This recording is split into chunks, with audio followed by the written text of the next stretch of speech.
Hello, नमस्कार, good evening. स्वागत है आप सभी का biology by Sandeep Tandon YouTube education platform में। NCERT biology line to line MCQ series part number 56 में आप सभी का हार्दिक स्वागत है। हम एनसीईआरटी बायोलॉजी क्लास 11th का चैप्टर नंबर 12 डिस्कस कर रहे थे, जिसका नाम है रेस्पिरेशन इन प्लांट्स, यानी कि पादपों में श्वसन। इससे संबंधित टॉप एमसीक्यूज हम डिस्कस कर रहे थे, यानी कि हम एनसीईआरटी में आपका जो मैटर दे रखा वो डिस्कस करते हैं, उसके बाद में वहां से कौन कौन से क्वेश्चन इंपॉर्टेंट बनते हैं वो डिस्कस करते हैं। आज का जो हमारा टॉपिक रहने वाला है वो है ग्लाइकोलाइसिस, जो कि बहुत ही महत्वपूर्ण टॉपिक है और यहाँ से आपके हर एग्जाम में जरूर क्वेश्चन ही पूछे जाते हैं। बहुत ही डिटेल से, बहुत ही अच्छे तरीके से यहाँ पर हम समझने वाले हैं। ये लेक्चर आपके NEET, RPC first grade, second grade, AMRS, PGT biology, lab assistant, KVS, PGT biology, इन सभी एग्जाम के लिए बहुत ही महत्वपूर्ण है। तो स्टार्ट करते हैं। आज का जो हमारा टॉपिक है ग्लाइकोलाइसिस। ग्लाइकोलाइसिस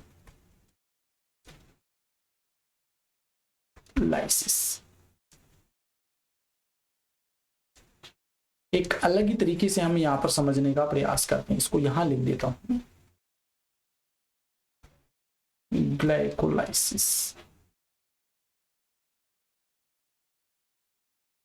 देखो, सबसे पहले तो इसकी बात आती कि है ये किस प्रकार से, कितने शब्दों से मिलकर बना है। तो यहां पर लिख देते हैं ये दो शब्दों से मिलकर बना है, टू वर्ड्स, दो शब्दों से मिलकर बना है। और ये दो शब्द कौन कौन से हैं देखिए यहां पर। एक तो हो जाएगा आपका ग्लाइको और एक हो जाएगा लाइसिस। ठीक है। अब ग्लाइको का मतलब क्या होता है, लाइसिस का मतलब क्या होता है। ग्लाइको का मतलब होता है ग्लूकोज, ग्लाइको का मतलब है ग्लूकोज। और लाइसिस का मतलब क्या हो जाएगा, स्प्लाइटिंग या ब्रेकडाउन,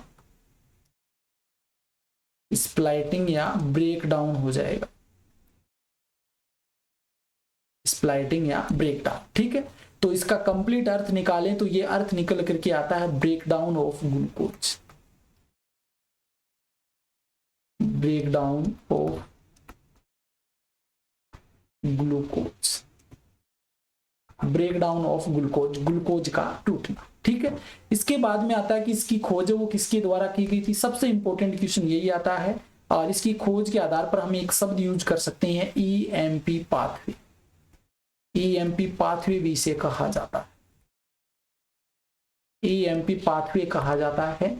और ईएमपी पाथवे क्यों कहते हैं, क्योंकि इनकी खोज वो 3 वैज्ञानिकों के द्वारा की गई थी।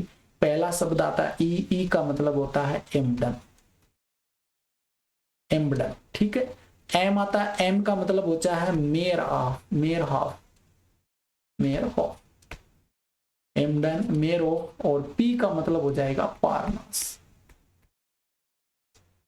ठीक है। तो ये 3 वैज्ञानिक थे जिन्होंने मिलकर के ग्लाइकोलाइसिस की है वो खोज की थी। अब क्वेश्चन ये आता है कि ग्लाइकोलाइसिस होता कहाँ है, ये भी इंपॉर्टेंट क्वेश्चन है। तो ग्लाइकोलाइसिस है वो कहां पर संपन्न होता है, ग्लाइकोलाइसिस होता है आपके साइटोसोल में। कौन से, इससे लिख देते हैं,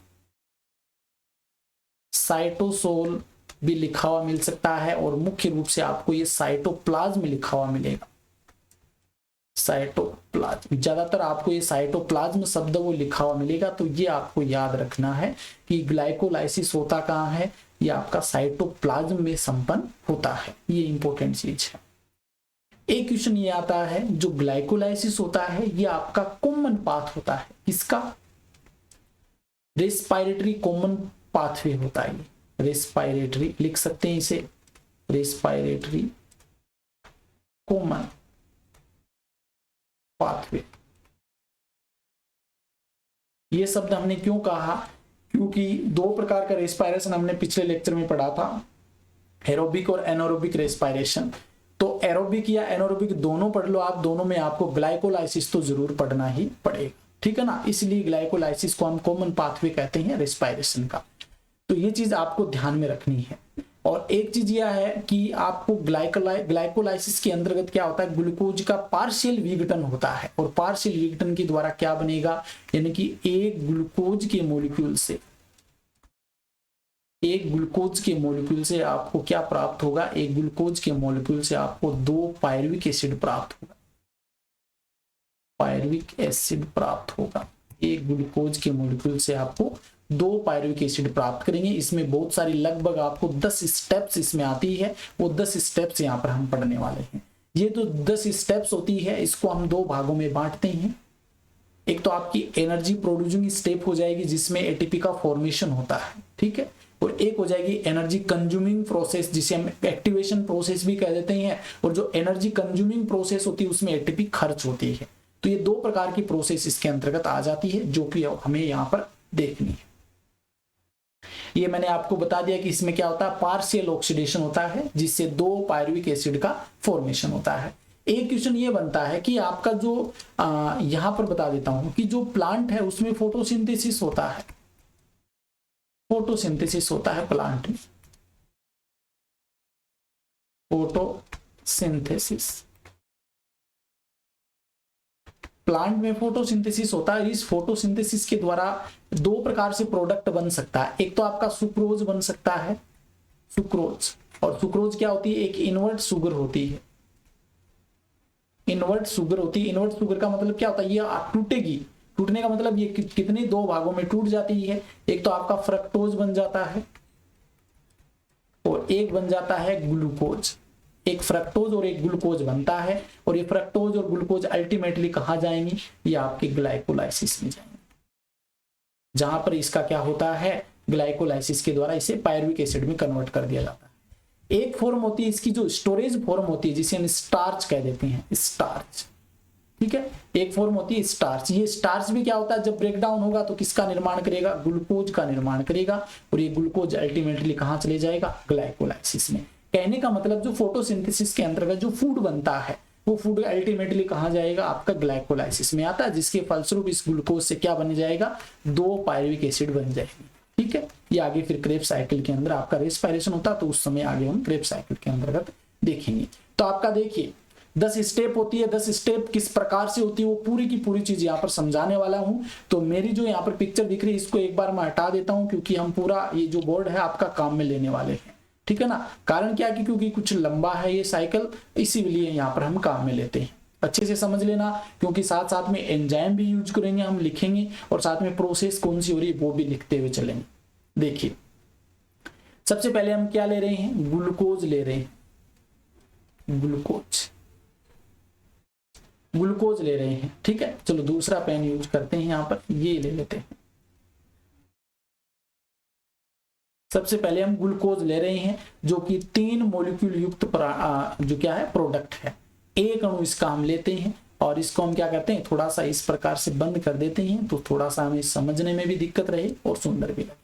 अब क्या होता है कि ग्लूकोज जो होता है इसके साथ में एक मॉलिक्यूल आ जाता है आपका, कौन जुड़ता है, एक आपका एटीपी आकर के यहां पर जुड़ जाता है, ठीक है। एटीपी आकर के जुड़ता है, ये दूसरा कलर ले लेते हैं, एटीपी आकर के जुड़ता है और एटीपी खर्च होता है, एक एटीपी खर्च होता है, खर्च होने से एक्टिवेशन हो जाता है और ये एटीपी किस में बदल जाता है, एडीपी प्लस आईपी में बदल जाता है और क्या बन जाता है यहाँ पर बन जाता है ग्लूकोज। एक मिनट देखिए, आपको मैं यहाँ पर थोड़ा सा शॉर्ट में लिख देता हूं, थोड़ी जगह कम पड़े, इस कारण से क्या होता है ग्लूकोज 6 फोस्फेट इस प्रकार से लिख देता हूं, कोई दिक्कत थोड़ी है, समझ में आ जाएगा ना, किसी प्रकार की कोई दिक्कत नहीं होनी चाहिए, बस आपको समझ में आना चाहिए। 3 मॉलिक्यूल्स होते हैं, सॉरी 3 कार्बन युक्त होता है और 1 मॉलिक्यूल्स होता है इसका, ग्लूकोज 6 फोस्फेट बन जाता है। अब एंजाइम के लिए यहाँ पर आ जाता है कि एंजाइम का नामकरण हम किस प्रकार से करें, तो एंजाइम हम क्या कौन सा ले, यहाँ पर एंजाइम कौन सा हो सकता है, ये कलर और ले लेते हैं, ठीक है। तो एंजाइम यहाँ पर हो जाएगा सीधा ही, जब एनर्जी खर्च हो या फिर एनर्जी निकलती हो तो यहाँ पर एंजाइम जो होगा वो काइनेज हो जाएगा, काइनेज। और काइनेज होगा, कहने का मतलब हम प्रोडक्ट का नाम भी साथ में, जो आपका रिएक्टेंट ले रहे हैं उसका नाम भी तो आना चाहिए प्रोडक्ट का, तो वो नाम ग्लूकोज को हम हेक्सोज कहते हैं, तो ये हो जाएगा हेक्सोकाइनेज। एंजाइम का नाम क्या हो जाएगा, हेक्सोकाइनेज हो जाएगा। और प्रोसेस कौन सी हो जाएगी, प्रोसेस हो जाएगी पहले आपकी फोस्फोरिलीकरण या फोस्फोराइलेशन, फोस्फोराइलेशन याद रख लेना, बहुत ही महत्वपूर्ण, आराम से समझाते हुए चलूंगा, किसी प्रकार की जल्दी नहीं है हमें। इसके बाद में क्या होता है, एक प्रोसेस होती है आइसोमराइजेशन की, जो कि बहुत ही महत्वपूर्ण है। यहाँ पे पहले हम प्रोसेस लिख देते हैं, आइसोमराइजेशन। आइसोमराइजेशन की प्रोसेस होती है जिसमें ये अपने आइसोमर में कन्वर्ट हो जाता है। इसका आइसोमर कौन है? फ्रक्टोज। याद रख लेना, ये एफ का मतलब लिख रहा हूं फ्रक्टोज, तो ये फ्रक्टोज 6 फोस्फेट में बदल जाता है। फ्रक्टोज 6 फोस्फेट में बदल जाता है।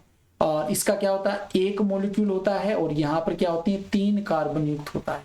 ठीक है, अब बात आती है कि यहां पर एंजाइम कौन सा होगा, तो एंजाइम यहां पर हो जाएगा आपका आइसोमरेज। आइसोमरेज आपका एंजाइम हो जाएगा। अब देखिए आगे क्या होगा। अब आगे फिर से एक एटीपी का अणु आकर के फिर से जुड़ जाता है, मतलब एक एटीपी का अणु और खर्च होता है। एटीपी का अणु यहाँ पर खर्च होता है, तो इसको हम शो कर देते हैं। यहाँ पर एक एटीपी का अणु खर्च हुआ और ये बन गया ADP plus IP.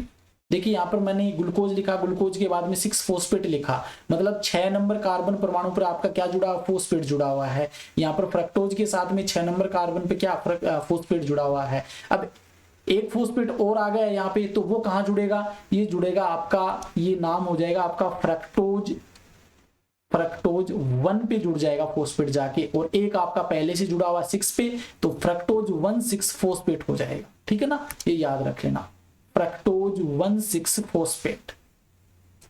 Fructose 1,6 phosphate. और कितने मॉलिक्यूल्स होते हैं? एक मॉलिक्यूल्स होता है और ये आपका 3 कार्बन युक्त होता है। ठीक है, अब एटीपी यूज हो रही है, मतलब एंजाइम तो वही आएगा आपका काइनेज।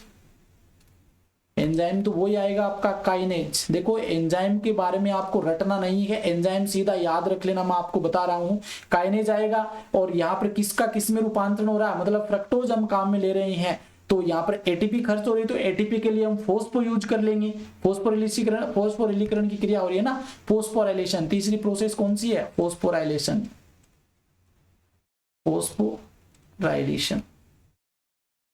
फोस्फोराइलेशन। तो इसका फोस्फो ले लेंगे और फ्रक्टो इसका ले लेंगे, फ्रक्टोज का, तो फोस्फो फ्रक्टो काइनेज हो जाएगा।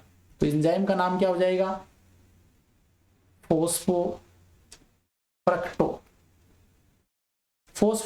काइनेज एंजाइम का नाम हो जाएगा। अब देखिए आगे हमें क्या प्राप्त हो गया? फ्रक्टोज 1,6 फोस्फेट प्राप्त हो गया। तो फ्रक्टोज 1,6 फोस्फेट जो होता है, इससे किसका निर्माण होगा? इससे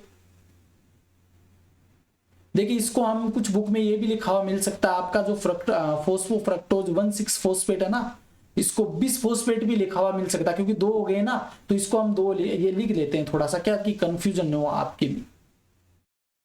कई बार क्या है, आप लोग भी इसमें चक्कर में खा जाते हैं कि सर ने ये लिख दिया और हमने लिखा हुआ बुक में ये है, तो ये हो जाएगा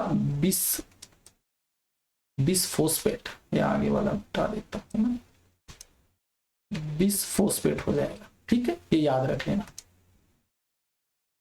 फ्रक्टोज 1,6 बिस फोस्फेट और 3 कार्बन युक्त होता है। अब देखिए ये किस में बदलेगा? देखिए ये 2 भागों में टूट जाता है, 2 इसके पार्ट बन जाते हैं, या 2 प्रोडक्ट के अंदर ये टूट जाता है।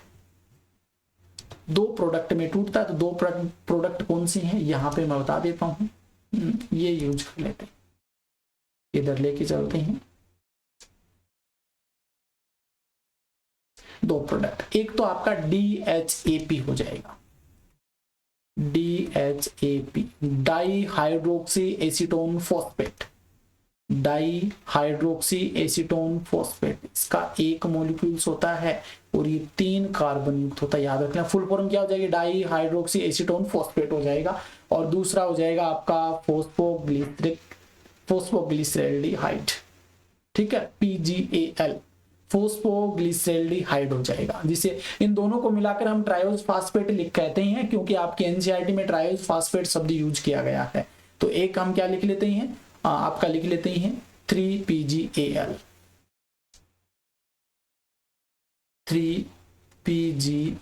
3 फोस्फोग्लिसरेल्डिहाइड, 3 फोस्फोग्लिसरेल्डिहाइड। और इन दोनों के लिए आपका एनसीईआरटी में जो शब्द यूज किया गया है वो है ट्रायोज फोस्फेट। ठीक है ना, ये याद रख लेना।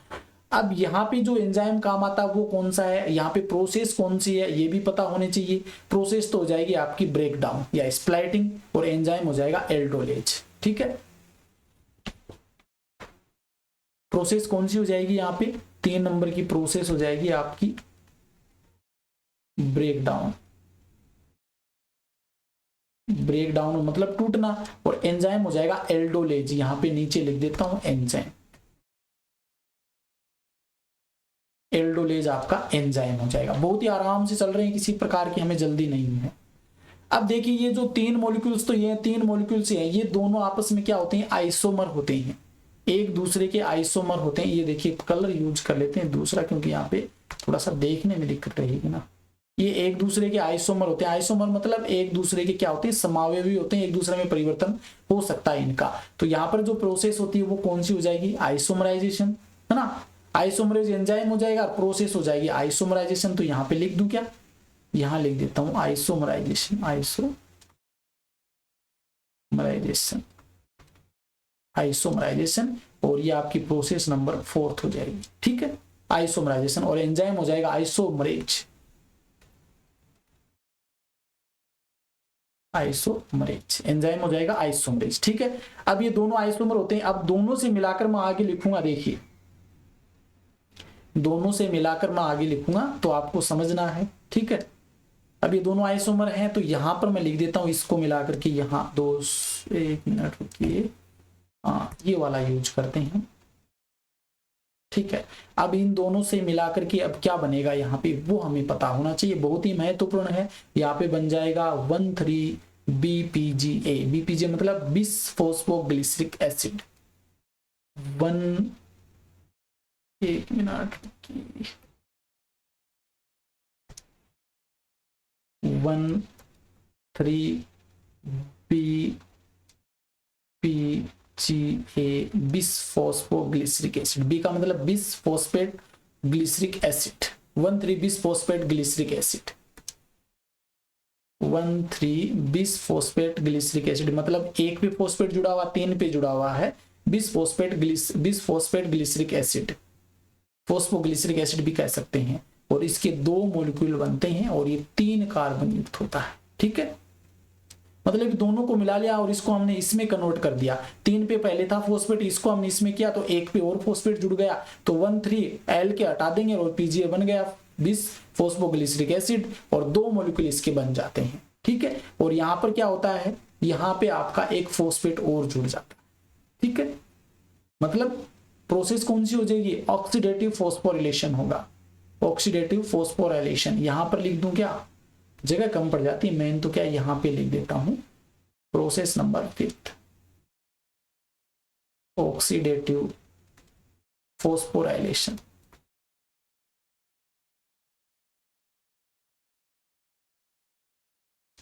ऑक्सीडेटिव फोस्फोराइलेशन की प्रोसेस होती है, और इस प्रोसेस में क्या होता है, आपका NADPH बनता है, ठीक है ना। फोस्फेट तो जुड़ रहा है लेकिन NADPH यहां पर बन रहा है। फोस्फेट यहां से हम जोड़ देते हैं, ये कलर ले लेते हैं H3PO4, एक फोस्फेट हम जोड़ देते हैं, और यहां पर आपका NADPH का ये भी इसी में बदल देते हैं। देखिए ये NAD इसका रिडक्शन होता है, NAD प्लस ये बदल जाता है NADH2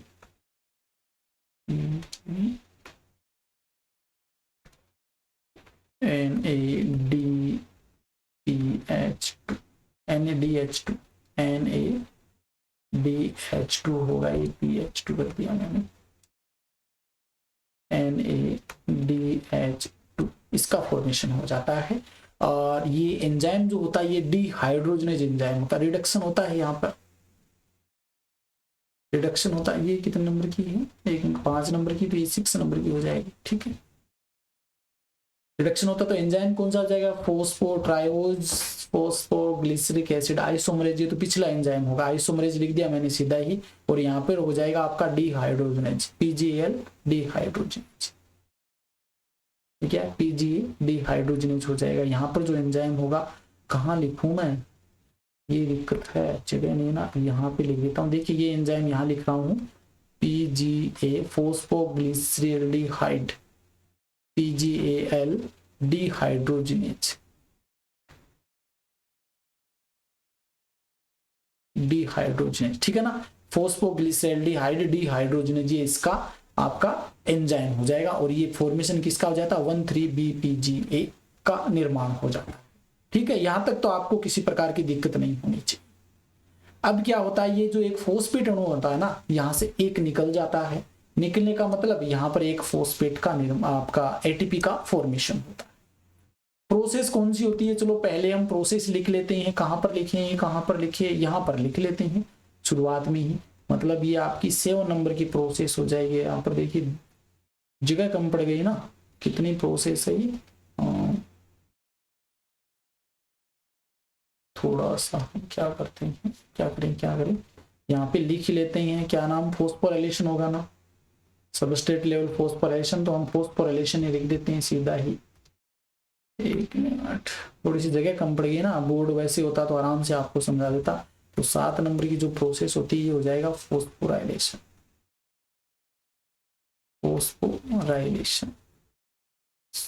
समझ लेना, यहाँ पर एटीपी का फॉर्मेशन हो रहा है तो कौन सा, फॉस्फोराइलेशन हो जाएगा।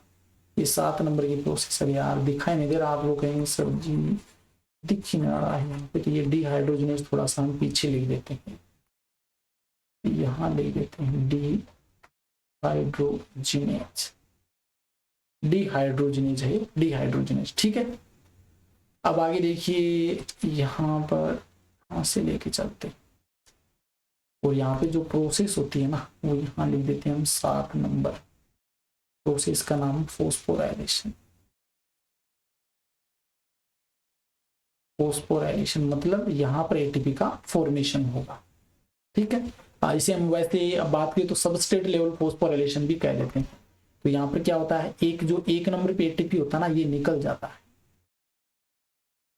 ये एडीपी है प्लस आईपी, ये मिलकर के क्या करते हैं, एटीपी का फॉर्मेशन कर लेते हैं। अब एक चीज और यहाँ पर देखिए, ये एक एक 2 अणु होते हैं ना, तो यहाँ पर ये भी आपके 2 ही बनेंगे। ठीक है ना, ये भी 2 ही बनेंगे, NADH भी 2 ही बनेंगे और यहाँ पर एटीपी भी 2 ही बनेंगे। ये भी ध्यान में रखें। यहाँ पर एटीपी निकल गया तो बनेगा क्या पीछे, एटीपी निकलने के बाद क्या बनेगा, तो 1 नंबर से एटीपी निकल गया, 3 बच गया और वैसा का वैसा लिख दीजिए आप, सेम वैसा का वैसा ही बन जाएगा।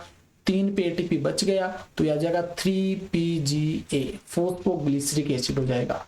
3 फॉस्फोग्लिसरिक एसिड, कितने अणु, 2 अणु होते हैं इसके, 3 कार्बन युक्त होता है। ठीक है, 3 फॉस्फोग्लिसरिक एसिड बन गया। एंजाइम कौन सा होगा, यहाँ पर सीधा यह काइनेज होगा। काइनेज का नामकरण कैसे करेंगे, तो फॉस्फोग्लिसरेट काइनेज हो जाएगा ये एंजाइम,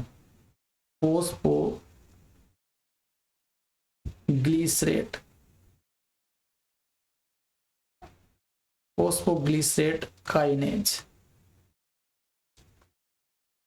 फॉस्फोग्लिसरेट काइनेज आपका यहाँ पे क्या हो जाएगा, एंजाइम हो जाएगा। ठीक है, ये ध्यान में रख लेना। यहां तक आपकी प्रोसेस समझ में आ गई होगी, किसी प्रकार की दिक्कत नहीं होनी चाहिए मेरे अकॉर्डिंग तो, क्योंकि मैं बहुत ही स्लो चल रहा हूं, बार बार मैं रिपीट भी कर रहा हूं। अब क्या होता है, इसका आइसोमराइजेशन की क्रिया होती है। आइसोमराइजेशन की क्रिया होगी, आइसोमर का मतलब एक दूसरे के ये आइसोमर होते हैं। ये बदल जाता है आपका 2PGA में बदल जाता है। किस में बदल जाएगा, 2PGA में बदल जाएगा। मतलब 3 नंबर पे जो फॉस्फेट जुड़ा था वो 2 नंबर पे आके जुड़ जाता है। 3 कार्बन युक्त होता है ये, और इसके कितने, 2 मॉलिक्यूल होते हैं। ये भी साथ साथ में लिख लेता हूं।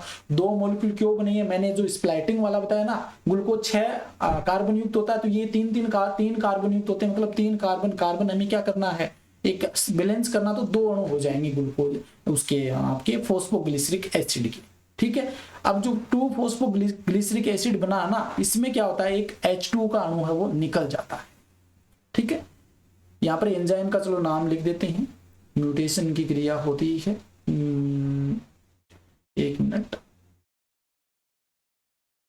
यहां पर एंजाइम का नाम लिख देते हैं म्यूटेज, म्यूटेज एंजाइम हो जाएगा। और ये जो प्रोसेस होगी ये कौन सी हो जाएगी, 8 नंबर की है ना, 8 नंबर पे हो जाएगी आपकी म्यूटेशन या आइसोमराइजेशन भी इसे हम कह सकते हैं। ठीक है, अब देखिए आगे ये बन गया 2PG। अब इसके बाद में एक फॉस्फेट का अणु और निकलता, मतलब एटीपी का फॉर्मेशन और होता है, या फिर कह सकते हैं यहाँ पर एक H2O का अणु निकल जाता है। यहां से क्या होगा, 1 मिनट रुकिए, एक H2O का अणु है वो यहां से निकलेगा और H2O का अणु निकलने के बाद आपका फोस्फोइनोल पायरुवेट बन जाता है ना, यहां से निकलेगा। देखिए ये यहां पे लिख देता हूं PEP, फोस्फोइनोल पायरुवेट, ठीक है। और इसके 2 मॉलिक्यूल्स हैं, 3 कार्बन युक्त है ये। अरे यार ये तो कलर दूसरा यूज कर लिया ना हमने, कोई दिक्कत नहीं है, कोई दिक्कत नहीं है। PEP, फोस्फोइनोल पायरुवेट, और फोस्फोइनोल पायरुवेट के 2 मॉलिक्यूल्स बनते हैं, ये भी 3 कार्बन युक्त होता है। और यहाँ पर एक H2O का अणु निकलता है, तो H2O का अणु हम यहाँ से निकाल देते हैं, H2O का अणु निकाल देते हैं। एंजाइम कौन सा होगा, एनोलेज। एनोलेज एंजाइम की उपस्थिति में H2O का अणु निकल जाता है। प्रोसेस कौन सी हो जाएगी, डिहाइड्रेशन हो जाएगी, डिहाइड्रेशन। यहाँ पे 7 नंबर हो गया, ये 8 नंबर हो गया, ये 9 नंबर। चलो 1 मिनट रुकिए रुकिए रुकिए, यहाँ पर प्रोसेस लिखेंगे हम, इसको इधर लिख लेते हैं,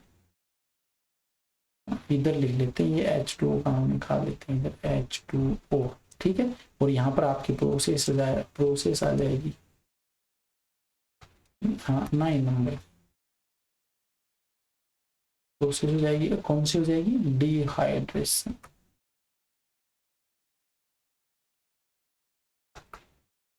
डिहाइड्रेशन निर्जलीकरण, मतलब जल का अणु निकल रहा है एनोलेज एंजाइम की उपस्थिति में, पीछे बन गया फोस्फोइनोल पायरुवेट। अब फोस्फोइनोल पायरुवेट जो होता है, इससे क्या बनेगा, अल्टीमेटली आपका पायरुविक एसिड बन जाता है। इससे फोस्फोइनोल पायरुवेट से आपका अल्टीमेटली क्या हो जाएगा, यहां पर पायरुविक एसिड बन जाता है, पायरुविक एसिड। अरे यार ये बार बार में क्या होता है, मैं कलर में लिखना भूल जाता हूँ, इसीलिए ये समस्या आ रही है। आपका बन जाता है पायरुविक एसिड।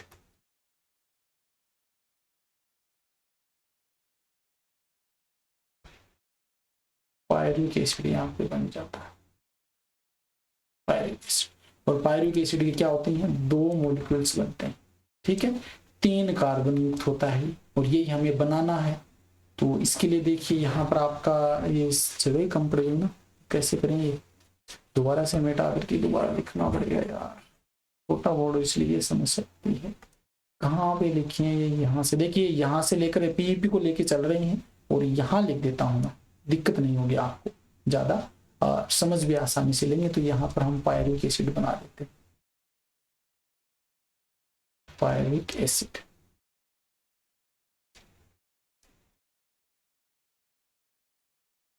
इसके कितने, 2 मॉलिक्यूल्स बनते हैं, 3 कार्बन युक्त होता है, ठीक।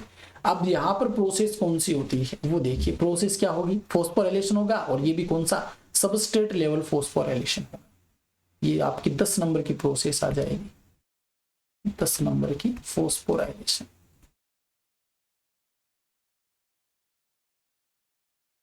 फॉस्फोराइलेशन, ठीक है। और फॉस्फोराइलेशन होगा मतलब एटीपी का निर्माण होगा, यहाँ पर ये एडीपी प्लस आईपी, और यहाँ पर बन जाता है एटीपी। कितने मॉलिक्यूल, 2 मॉलिक्यूल। यहाँ पे H2O के भी 2 ही मॉलिक्यूल निकलते हैं, ठीक है ना, याद रख लेना, ये 2 एटीपी का फॉर्मेशन यहाँ पर होता है। एंजाइम कौन सा होगा, तो ये एंजाइम भी आपको याद रख लेना, कौन सा हो जाएगा, पायरुवेट काइनेज हो जाएगा, पायरुवेट काइनेज आपका एंजाइम हो जाएगा, पायरुवेट काइनेज एंजाइम हो जाएगा। और इस प्रकार से अल्टीमेटली ग्लूकोज, एक ग्लूकोज के अणु से हमें 2 पायरुविक एसिड मिल जाते हैं, और ये आगे जाकर के आपके क्रेब्स साइकिल में चला जाता है। ये आगे किसमें आ जाएगा, लिंक रिएक्शन के माध्यम से क्रेब्स साइकिल में चले जाएगा, ठीक है ना। ये आपका होता है ग्लाइकोलाइसिस, जिसमें 10 प्रोसेस होती हैं, ठीक है। दोबारा से देखिए, ग्लूकोज से क्या बना, 1 मिनट, ग्लूकोज ये मैंने मिटा दिया क्या यहाँ पे, ठीक है। ये देखिए ग्लूकोज है, 3 कार्बन युक्त, एक ग्लूकोज की मॉलिक्यूल से यहाँ पर क्या होता है, एक फोस्फेट एटीपी खर्च होता है, खर्च होने के बाद में क्या बन जाता है, ग्लूकोज 6 फोस्फेट बन जाता है, ठीक है। ग्लूकोज 6 फोस्फेट बनता है ना, ग्लूकोज 6 फोस्फेट बनने के बाद में यहाँ पर देखिए हेक्सोकाइनेज एंजाइम की उपस्थिति में यहाँ पर एक एटीपी खर्च होती है, फॉस्फोराइलेशन की क्रिया होती है। अब ग्लूकोज 6 फॉस्फेट है, इसमें आइसोमराइजेशन की क्रिया होती है, मतलब इसका आइसोमर बन जाता है फ्रक्टोज 6 फॉस्फेट आइसोमरेज एंजाइम की उपस्थिति में। फिर वापस से क्या होता है, फॉस्फोराइलेशन होता है। फॉस्फोराइलेशन का मतलब क्या है, यहाँ पर एक एटीपी आकर के और खर्च होती है और ये बन जाता है फ्रक्टोज 1,6 बिस फॉस्फेट, जो कि 3 कार्बन युक्त एक मॉलिक्यूल होता है। एक एटीपी खर्च होती है और फॉस्फोफ्रक्टोकाइनेज एंजाइम की उपस्थिति में। फिर क्या होता है, इसका ब्रेक डाउन होता है और ब्रेक डाउन होने से एक तो बनता है डाईहाइड्रोक्सी एसीटोन फॉस्फेट और एक बनता है 3-PGAL यानी कि 3-फॉस्फोग्लिसरैल्डिहाइड। एल्डोलेज एंजाइम की उपस्थिति में इनका ब्रेक डाउन होता है। अब ये जो DHAP और PGAL है, इनका आपको NCERT में ट्रायोज फॉस्फेट नाम लिखा हुआ मिलेगा। ये एक दूसरे के आइसोमर होते हैं और इस कारण आइसोमराइजेशन की क्रिया होती है और आइसोमरेज एंजाइम की उपस्थिति में ये बन जाता है DHAP और 3-PGAL आपस में कन्वर्टेबल होते हैं। तो यहाँ पर हम आगे बात करें तो वापस यहाँ पर क्या होता है, जो 3-PGAL के 2 मॉलिक्यूल्स होते हैं ये आगे जाकर के 2 मॉलिक्यूल बन जाते हैं 1,3-बिस फॉस्फोग्लिसरिक एसिड। 1,3 बाई बोल सकते हैं, इसे बाई फॉस्फोग्लिसरिक एसिड बोल सकते हैं या बिस फॉस्फोग्लिसरिक एसिड बोल सकते हैं। 3 कार्बन युक्त होता है। एक जो फॉस्फेट कहां से आया, ये जो H3PO4 फॉस्फोरिक अम्ल होता है, ये फॉस्फेट आकर के यहाँ पर 1 पे जुड़ जाता है, 3 पे पहले से जुड़ा हुआ था। यहाँ पर होता क्या है, ऑक्सीडेटिव फॉस्फोराइलेशन होता है और ऑक्सीडेटिव फॉस्फोराइलेशन में क्या होता है, NAD है, इसका रिडक्शन होगा, रिडक्शन होने से NADH2 बनेगा और यहाँ पर 2 मॉलिक्यूल्स है वो NADH2 के बन जाते हैं। अब आगे देखिए 1,3-बिस फॉस्फोग्लिसरिक एसिड जो होता है, इसमें फॉस्फोराइलेशन होता है जिससे 2 ATP का फॉर्मेशन, 2 अणु ना, तो 2 ATP का फॉर्मेशन होगा और एंजाइम हो जाएगा फॉस्फोग्लिसरेट काइनेज। और इसमें क्या हो जाएगा, एक यहां से 1 नंबर से फॉस्फेट निकलता तो 3 नंबर पे बच जाएगा, तो 3-फॉस्फोग्लिसरिक एसिड बन गया। अब जो 3-फॉस्फोग्लिसरिक एसिड है, इसमें म्यूटेशन की क्रिया होती है। म्यूटेशन मतलब आइसोमराइजेशन की क्रिया होती है म्यूटेज एंजाइम की उपस्थिति में, तो 2-फॉस्फोग्लिसरिक एसिड बन जाता, मतलब 3 नंबर पे जो फॉस्फेट था वो 2 नंबर पे आके जुड़ जाता है। 2 या मॉलिक्यूल्स होते हैं यहाँ पर भी। अब क्या होता है, डिहाइड्रेशन होता है, मतलब 2 मॉलिक्यूल्स H2O के निकल जाते हैं और निकलने से एनोलेज एंजाइम की उपस्थिति में ये जो 2-PGA था ये बदल जाता है phosphoenol pyruvate. Phosphoenol pyruvate 2 molecules होते हैं इसके भी। अब इसमें क्या होता है, इसमें वापस फॉस्फोराइलेशन होता है, ये सबस्ट्रेट लेवल फॉस्फोराइलेशन होता है जिससे 2 ATP का फॉर्मेशन होता है। एंजाइम होता है पायरुवेट काइनेज और अल्टीमेटली आपके एक ग्लूकोज के मॉलिक्यूल से यहाँ पर PP जो है इससे बदलकर ये बन जाता है आपके 2 मॉलिक्यूल्स पायरुविक एसिड का फॉर्मेशन हो जाता है, जो बाद में किसमें जाता है, आपका क्रेब्स साइकिल में आगे जाके इसका ऑक्सीडेशन होता है। तो ये आपका ग्लाइकोलाइसिस होता है। वैसे बनाया नहीं मैंने क्योंकि स्थान कम था और बड़ा बड़ा लिख दिया, समझ में भी आपको आसानी से आ जाए। अब देखिए यहाँ पर ATP से संबंधित कई बार क्वेश्चन आता है, तो वो ATP से संबंधित जो इंपॉर्टेंट चीजें ना वो यहाँ पर वो डिस्कस कर लेते हैं। अब देखिए यहाँ पर ATP खर्च कितना हो रहा है, 1 ATP ये खर्च हो रहा है, 1 ATP ये खर्च हो रहा है, मतलब 2 ATP खर्च हो रहे हैं। 2 ATP खर्च हो रहे हैं, हिंदी में लिख देता हूं एक बार, 2 ATP खर्च हो रहे हैं। ठीक है, बन कितने रहे हैं, देखिए 2 ATP यहाँ पे बन रहे हैं और 2 ATP यहाँ पे बन रहे हैं, 4 ATP बन रहे हैं, 4 ATP बन रहे हैं। ठीक है, और NADPH कितने बने हैं, NADH आपके 2 बने हैं, 2 NADH बने हैं। और अल्टीमेटली अगर आप इसमें से ATP काउंट करेंगे ना, तो ATP शुद्ध ATP का लाभ की बात करें, शुद्ध ATP का लाभ या नेट ATP का प्रॉफिट की हम बात करें तो वो हो जाएगा 4 प्राप्त हुई तो 4 में से 2 खर्च होगी तो 2 ATP प्राप्त होगी। ATP का शुद्ध ATP का लाभ क्या हो जाएगा, 2 ATP हो जाएगा। और आपसे क्वेश्चन पूछ ले कि कुल ATP कितने बनते हैं, कुल ATP पूछे तो ये अल्टीमेटली आपकी ETS में जाएगा और ETS में जाने के बाद 2 से मतलब 1 NADH से कितने 3 ATP बनते हैं, तो 2 से 6 ATP बन जाएंगे। ये आगे हम दोबारा से डिस्कस करेंगे जब जो आपकी ETS पढ़ेंगे, इलेक्ट्रॉन ट्रांसपोर्ट सिस्टम पढ़ेंगे ना, उसके अंदर दोबारा से डिस्कस करेंगे। तो 6 ATP ये हो जाएंगे और 2 ये शुद्ध हमें प्राप्त हुई है, 2 और 6 मतलब टोटल 8 ATP का यहाँ पे हमें लाभ, 8 ATP का लाभ। तो ये याद रखना आपको, आंसर में अगर शुद्ध ATP पूछे तो आपको 2 ही ATP करना है, कुल ATP पूछे तो 8 ATP हो जाएगा। ठीक है, ये चीज आपको ध्यान में रखनी है। तो यहाँ पर जो इंपॉर्टेंट चीजें वो मैंने आपको बता दी है, लगभग किसी प्रकार की यहाँ पर दिक्कत नहीं है। जो ये चीजें मैंने आपको बता दी है, टोटल गेन यहाँ पर एक पायरुविक एसिड के 2 मॉलिक्यूल्स बनते हैं और 2 NADH बनते हैं, 4 ATP बनते हैं, 2 ATP खर्च होते हैं, अल्टीमेटली हमें 2 ATP का लाभ होता है। टोटल ATP आपके कितने हो जाएंगे, 8 ATP हो जाएंगे। तो ये आपका क्रेब साइकिल है वो कंप्लीट होता है। अब आपके एनसीईआरटी में क्या लिखा है वो फटाफट से हम देख लेते हैं, तो किसी प्रकार की दिक्कत नहीं हो और आपका ये लेक्चर भी कंप्लीट हो जाए। देखिए टाइम भी बहुत ज्यादा हो गया, 35 मिनट हो गया, अब किससे करेंगे यार ये, मैंने तो समझाने में बहुत ज्यादा समय लगता है। It is the partial oxidation, मतलब पार्शियल आंशिक ब्रेकडाउन होता है, ये पार्शियल ऑक्सीडेशन होता है glucose to 2 molecules pyruvic acid, glucose से यानी कि एक ग्लूकोज के मॉलिक्यूल से 2 पायरुविक एसिड का निर्माण होता है। और एब्सेंस ऑफ ऑक्सीजन, ऑक्सीजन की एब्सेंस में ये होता है, ठीक है। It occurs in cytoplasm of all living organisms, जितने भी लिविंग ऑर्गेनिजम्स है उनके साइटोप्लाज्म में ये प्रोसेस होती है।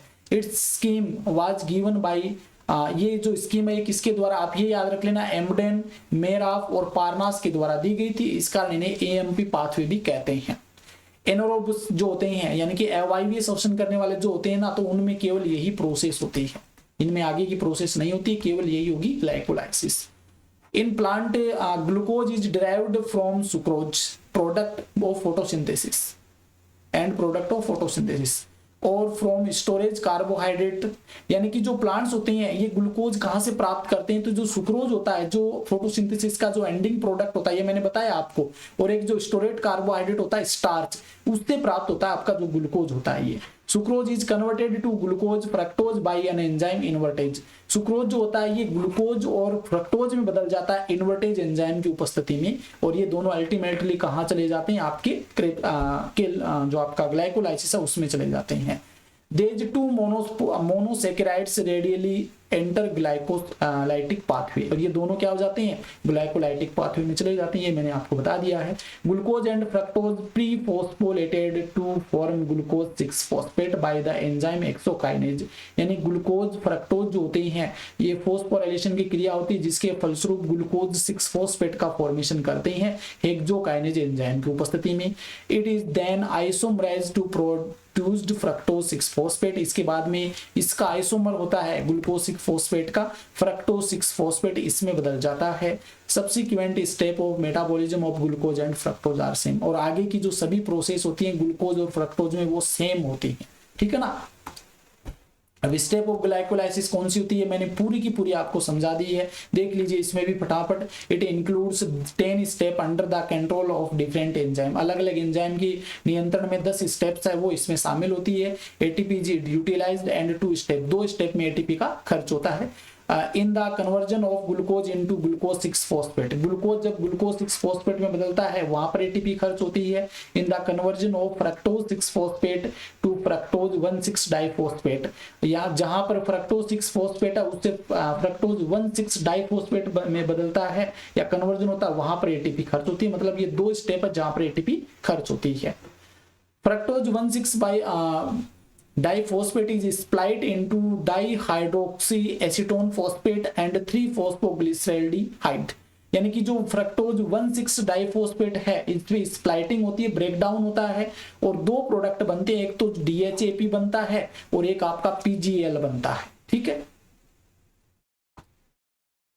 जो मैंने पढ़ाया ना अभी वही चीजें यहाँ पर फटाफट से बता रहा हूँ। देखिए ज्यादा मैं इसको लेंगे तो बहुत ज्यादा वैसे लंबा हो गया ना आपका lecture. PGL is oxidized and with inorganic phosphate get converted to 1,3-bis phosphoglycerate BPGA, यानी कि जो PGL जो होता है इसका ऑक्सीडाइजेशन होता है जिसे इनऑर्गेनिक फॉस्फेट किस में बदल जाता है 1,3-bis फोस्फोग्लिसरेट में बदल जाता है, BPGA में बदल जाता है, बिस फोस्फोग्लिसरिक एसिड में बदल जाता है, ठीक है। During this process, during this 2 redox equivalent 2H, यानी कि 2 रेडॉक्स इक्विवेलेंट का मतलब क्या होता है 2 H+ आयन यहाँ पर निकलते हैं और जो कौन ग्रहण करता है NAD ग्रहण करता है और क्या बन जाता है NADH+ बन जाता है। मेरी जो पिक्चर नहीं आ रही तो उसको कर देता हूं मैं वापस, ठीक है। यहाँ पर देखिए 2 H+ आयन रिमूव होते हैं जिससे PGL and transferred to NAD+ forming NADH+H+, यानी NAD+ है इससे NADH प्लस H प्लस बन जाता है। ठीक है, यहाँ पर 2 H निकलते हैं जो NADH H प्लस में बदल जाता है। BPGA becomes 3-phosphoglyceric acid yielding energy, यानी कि जो BPG है ये 3-phosphoglyceric acid का फॉर्मेशन करता है और एनर्जी का उत्पादन करता है। This energy is trapped by the formation of ATP, और इस एनर्जी को जो ट्रैप करके किसका फॉर्मेशन, एटीपी का निर्माण कर लिया जाता है। ATP is also formed when PP converted to pyruvic acid, यानी कि पीपी जब पायरुविक एसिड में बदलता है तो वहां पर भी एटीपी का फॉर्मेशन होता है। तो वो स्टेप यहाँ पे दोबारा से बताई गई जो मैंने आपको पीछे समझाई है। और ये आपका जो एनसीईआरटी में दे रखा है आपका जो क्रेब्स साइकिल ग्लाइकोलाइसिस है वो यहाँ पर दिखाया गया, सेम टू सेम है, कुछ भी डिफरेंस नहीं, सिर्फ ट्रायोज फास्फेट यूज किया गया है जो मैंने आपको डाई हाइड्रोक्सी एसीटोन फॉस्फेट है, और PGAL जो बताया था वहां पर ये यूज किया गया है, सिर्फ ये ध्यान में रखना आप। अब देखिए हमारे क्वेश्चन हम डिस्कस कर लेते हैं, आगे भी है क्या, थोड़ा सा और देख लीजिए। In glycolysis 4 ATP molecules are directly synthesise, मतलब सीधे ही 4 ATP का फॉर्मेशन सीधे ही हो जाता है। ठीक है, फ्रॉम 1 ग्लूकोज मॉलिक्यूल्स, एक ग्लूकोज के मॉलिक्यूल से 4 ATP का फॉर्मेशन सीधे यहाँ पर हो जाता है। In different cells pyruvic acid is handled in 3 way, यानी कि जो पायरुविक एसिड है ये 3 आपके वे में या 3 पाथवे में जाता है। एक तो लैक्टिक एसिड फर्मेंटेशन में जाता है, एक एल्कोहलिक फर्मेंटेशन में चला जाता है ये, और एक एरोबिक रेस्पिरेशन यानी क्रेब्स साइकिल के अंदर चला जाता है। ये तीनों आगे आने वाले लेक्चर में हम डिटेल से डिस्कस करेंगे। तो यहाँ तक आपके एनसीईआरटी में दे रखा है, अब फटाफट से हम क्वेश्चन यहाँ पर डिस्कस कर लेते हैं। 16 नंबर का क्वेश्चन है, 15 हमने देख लिए थे। ग्लाइकोलाइसिस ओरिजिनेट फ्रॉम, ग्लाइकोलाइसिस किससे बनता है, एक मिनट, किससे कौन से शब्दों से मिलकर बना है ग्लाइकोलाइसिस। तो ग्लाइकोलाइसिस है ये आपको पता होना चाहिए, 2 शब्दों से मिलकर बना है, एक तो ग्लाइको जिसका अर्थ होता है ग्लूकोज, और एक लाइसिस जिसका अर्थ होता है टूटना। तो ग्लाइकोलाइसिस है ये आपका बना है, यहाँ पर जो हम बात करें तो ऑप्शन आपका डी हो जाएगा, ग्रीक वर्ड से मिलकर बना होता है। 70 नंबर का क्वेश्चन है, मीनिंग ऑफ ग्लाइकोलाइसिस, ग्लाइकोलाइसिस की मीनिंग क्या होती है, स्प्लाइटिंग ऑफ शुगर, शुगर मतलब ग्लूकोज का स्प्लाइटिंग या टूटना। आगे देखिए question number 18, glycolysis is also known as pathway, glycolysis को किस और नाम से जाना जाता है, तो इसे EMP पाथवे कहते हैं, क्योंकि 3 वैज्ञानिक थे, एम्डन, मेराव, पार्नास, इन्होंने इसकी खोज की थी। 19 नंबर का क्वेश्चन है, the scheme of glycolysis was given by, glycolysis scheme में किसके द्वारा दी गई थी, तो यहाँ पर एम्डन, मेराव, पार्नास ये तीनों ही है, तो ऑप्शन डी हो जाएगा। 20 नंबर का क्वेश्चन है, सेम ही क्वेश्चन आ गया तो यहाँ पर भी डी हो जाएगा। देखिए 21 नंबर का क्वेश्चन है, glycolysis occurs in which among the following, glycolysis है ये इनमें से कौन से में होता है, ये बताना है, नीचे दिए गए इनमें से। देखिए एनारोबिक रेस्पिरेशन में ग्लाइकोलाइसिस होता है, एरोबिक में होता है, एनारोबिक में होता है, यूकैरियोट्स में होता है, ऑल ऑफ दीज। तो यहाँ पर कौन सा होगा, 21 नंबर की हम बात करें तो 21 नंबर का जो आंसर होगा वो हो जाएगा आपका, सभी हो जाएगा ना, यूकैरियोट्स में भी होता है, एनारोबिक में, तो एरोबिक में मैंने आपको एक शब्द लिखवाया था कॉमन रेस्पिरेटरी पाथवे, तो वो ग्लाइकोलाइसिस होता है। 22 नंबर का क्वेश्चन है, sucrose is converted into Khalistan and Khalistan using enzyme Khalistan, sucrose जो होता है ये फर्स्ट किस में बदलता है, सेकंड, और फिर यूजिंग एंजाइम। तो सुक्रोज है ये एक तो ग्लूकोज से मिलकर बना है, एक फ्रक्टोज से मिलकर बना है, मतलब एक में तो ग्लूकोज आएगा, एक में फ्रक्टोज आएगा। देखिए इसमें ग्लूकोज इसमें फ्रक्टोज है, लेकिन एंजाइम यहाँ पे गलत है। देखिए यहाँ पे एंजाइम सही है लेकिन ग्लूकोज ये गलत है, तो ऑप्शन डी हो जाएगा। एक तो ग्लूकोज होगा फर्स्ट में, सेकंड में फ्रक्टोज, और एंजाइम हो जाएगा आपका इन्वर्टेज। 23 नंबर का क्वेश्चन है, what is the isomerised produce of glucose six phosphate in the step of glycolysis, glycolysis की जो आइसोमराइजेशन की जो प्रोसेस होती है उसमें ग्लूकोज 6-फॉस्फेट है, ये आपका किससे बनता है, इससे कौन बनता है, मतलब ग्लूकोज 6-फॉस्फेट के अंदर आइसोमराइजेशन की क्रिया होती है और जिसके द्वारा किसका निर्माण होता है, तो फ्रक्टोज 6-फॉस्फेट हो जाएगा, ऑप्शन बी हो जाएगा, फ्रक्टोज 6-फॉस्फेट। 24 नंबर का क्वेश्चन है, glycolysis is A how many step of process, glycolysis कितनी स्टेप में संपन्न होता है, तो 10 स्टेप में होता है, 10। 25 नंबर का क्वेश्चन है, and product of glycolysis is, अंतिम ग्लाइकोलाइसिस का उत्पाद क्या होता है, पायरुविक एसिड होता है, या पायरुवेट भी लिख सकते हैं इसे, ऑप्शन ए हो जाएगा। 26 नंबर का क्वेश्चन है ATP is utilized in which step of glycolysis. Glycolysis की किस स्टेप में एटीपी का यूज होता है, किसमें होगा एटीपी का यूज? तो देखिए conversion of glucose into glucose 6 phosphate, एक तो ये हो जाएगा, एक हो जाएगा conversion of glucose 6 phosphate to glucose 1,6 bisphosphate. तो सेकंड और थर्ड आपका राइट आंसर हो जाएगा। सेकंड थर्ड किस में दे रखा है? Second third option B C में दे रखा, तो सी हो जाएगा राइट आंसर। 27 नंबर का क्वेश्चन है one molecule of glucose is converted into how many molecules of pyruvic acid. Glucose का एक अणु है, ये पायरुविक एसिड के कितने मॉलिक्यूल्स का निर्माण करता है? तो 2 मॉलिक्यूल्स का निर्माण करता है, सी हो जाएगा यहाँ पर राइट आंसर। 28वें नंबर का क्वेश्चन है when PGL is converted into BPGA in process of respiration there is a formation of, यानी कि जब पीजीएल से बीपीजीए फोस्फोग्लिसरेल्डिहाइड से बिस फोस्फोग्लिसरिक एसिड का फॉर्मेशन होता है, तो ये रेस्पिरेशन में कौन सी प्रोसेस होती है? जो प्रोसेस होती है इसमें किसका निर्माण होता है? सॉरी, किसका निर्माण होता है ये पूछा। पीजीएल से जब बीपीजीएल बनता तो किसका निर्माण होगा? एक मॉलिक्यूल ऑफ एटीपी एनएडीएच का फॉर्मेशन होगा, ये इंपॉर्टेंट है। एक मॉलिक्यूल्स ऑफ एनएडीएच, नहीं एक थोड़ी होता है, यहाँ पे 2 बनते हैं ना। एक मिनट रुकिए, जो क्वेश्चन नंबर है 28 का जो आंसर होगा सी, एक मॉलिक्यूल ऑफ NaDH प्लस 2 होगा, यहाँ पे 2 मॉलिक्यूल्स बनते हैं NaDH के। 29 नंबर का क्वेश्चन है पीजीएल गेट खालिस्तान and get converted BPGL. PGL है ये क्या प्राप्त, पीजीएल में क्या परिवर्तन होगा, कौन सी प्रोसेस होगी जिसके फलस्वरूप ये बीपीजीए में बदल जाएगा? बाई बिस फोस्फोग्लिसरिक एसिड में बदल जाएगा। रिड्यूस्ड होगा, हाइड्रोलाइज्ड होगा या ऑक्सीडाइज होगा? तो 29 का जो आंसर होगा वो ऑप्शन आपका हो जाएगा सी, ऑक्सीडाइज होगा। 30 नंबर का क्वेश्चन है conversion of 2 phosphoglycerate to phosphoenol pyruvate leads of formation of, ये आपकी सेकंड लास्ट स्टेप है कि जो 2PGA है, 2PGA इससे आपका बनता है PEP फोस्फोइनोल पायरुवेट बनता है, ठीक है। तो इसका निर्माण में लीड्स टू फॉर्मेशन ऑफ, इसके निर्माण में किसका निर्माण होता है? जब PGA से PEP बनता है तो किसका निर्माण होता है? ATP का होता है, NADPH का होता है, या H2 का होता है, या फिर ADP का होता है? तो यहाँ पर H2 का फॉर्मेशन होता है, तो इसके में आपका C हो जाएगा, H2O का फॉर्मेशन होगा, डिहाइड्रेशन की प्रोसेस होती है।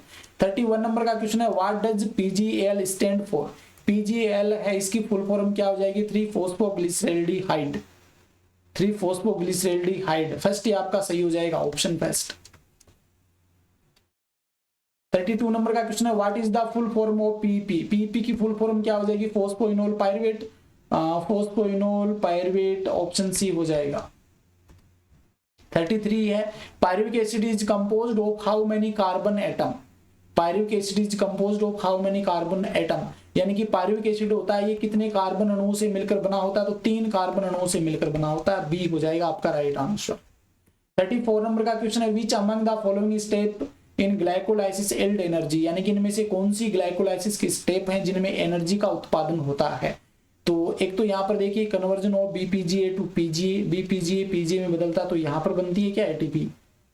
Conversion of fructose 6 phosphate to fructose 1,6 bis phosphate, यहाँ पर तो एनर्जी यूज होती है। एल्ड प्राप्त कहां से होती है? तो 34 की हम बात करें तो 34 का आंसर क्या होगा? 34। देखिए इसमें आपका एनर्जी का फॉर्मेशन होता है, ये तो ठीक है। PP2 पायरुविक एसिड, यहाँ पर ये चौथा है, यहाँ पर देखिए ये 4 नंबर का है, लगाया नहीं है। PP से पायरुविक एसिड बनता है तो इसमें भी आपका ATP का फॉर्मेशन होता है, इसमें नहीं होता, तो आपका फर्स्ट और थर्ड हो जाएगा, ऑप्शन सी हो जाएगा, ठीक है, right answer option C. 35 number का क्वेश्चन है in glycolysis fructose 6 bis phosphate, fructose 1,6 bis phosphate get split into which of the following, यानी कि जो फ्रक्टोज 1,6 बिस फॉस्फेट है ये किस में टूटता है?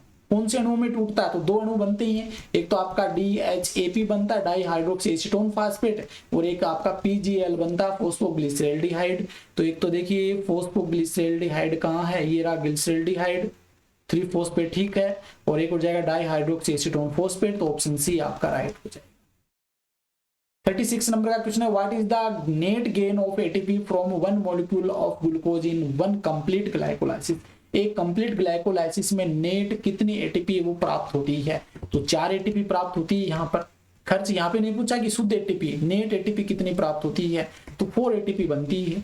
अगर आपसे शुद्ध पूछता तो क्या आंसर होगा इसका? 1 मिनट देखिए, 1 मिनट रुकिए, टोटल 1 मिनट रुकिए, इस क्वेश्चन का मैंने आंसर गलत बता दिया। अगर आपको टोटल पूछता ना, टोटल, तब तो आपका 4 एटीपी हो जाता, लेकिन यहाँ पर नेट पूछा। नेट मतलब इसमें से दो खर्च हुई, उसको माइनस कर देंगे तो 2 एटीपी हमें प्राप्त होगी। 37 है, how many ATP are utilized in complete process of glycolysis of 1 glucose molecules. Glycolysis में एक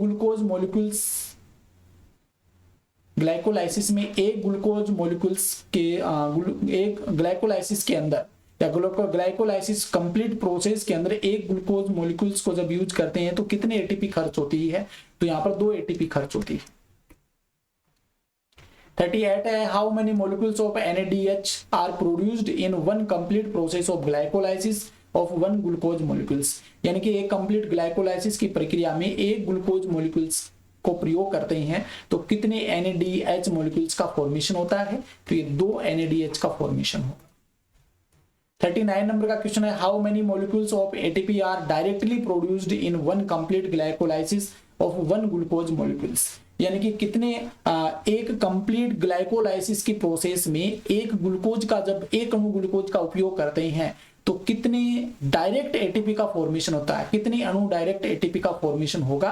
तो ये 4 मॉलिक्यूल्स होती हैं डायरेक्ट एटीपी का फॉर्मेशन, 4 का ही तो होता है। 40 नंबर का क्वेश्चन है, which among the following are correct about glycolysis. इनमें से कौन सा जो ग्लाइकोलाइसिस से संबंधित सही है? It is the only process that occurs in anaerobic for oxidation of glucose. Anaerobic में केवल यही प्रोसेस होती है ग्लूकोज के ऑक्सीडेशन के लिए, तो ये तो सही है। Glucose undergoes complete oxidation of pyruvic acid में, नहीं, ये गलत हो जाएगा। At the end there is a net gain of 4 ATP and 2 NADH, ये भी सही है। तो फर्स्ट और थर्ड सही है आपका, फर्स्ट और थर्ड। तो यहाँ पर देखिए आंसर क्या होगा, क्वेश्चन नंबर 40 पूछा क्या है? करेक्ट। तो फर्स्ट और third, only first end product there is 4 ATP। Net पूछा ना, नेट मतलब 2 ATP आएगा, 2 खर्च होने वाली भी निकालनी है ना, तो ये भी गलत है, ये भी गलत है, फर्स्ट वाला ही सही है केवल। अंतिम क्वेश्चन आज का हमारा, for further complete oxidation of glucose pyruvic acid enter to which among the following. यानी कि ग्लूकोज का ऑक्सीडेशन कंप्लीट हो जाता है, पायरुविक एसिड का निर्माण हो जाता है, तो ये पायरुविक एसिड है, ये किस में प्रवेश करता है? तो ये किस में प्रवेश करेगा? क्रेब्स साइकिल में प्रवेश करेगा, ऑप्शन बी हो जाएगा। तो इस प्रकार से हमने ग्लाइकोलाइसिस को यहाँ पर कंप्लीट किया। देखिए थोड़ा सा लंबा लेक्चर इसलिए हो जाता है क्योंकि हम जब इसको लिख करके समझते हैं ना, तब इस कारण से ये लंबा हो जाता है। तो आज के लिए इतना ही। ये लेक्चर कैसा लगा है कमेंट करके जरूर बताना। अच्छा लगा तो वीडियो को लाइक करिए, अधिक से अधिक शेयर करिए, और चैनल को अभी तक सब्सक्राइब नहीं किया तो सब्सक्राइब जरूर कर लीजिए। धन्यवाद, थैंक यू, शुभ रात्रि।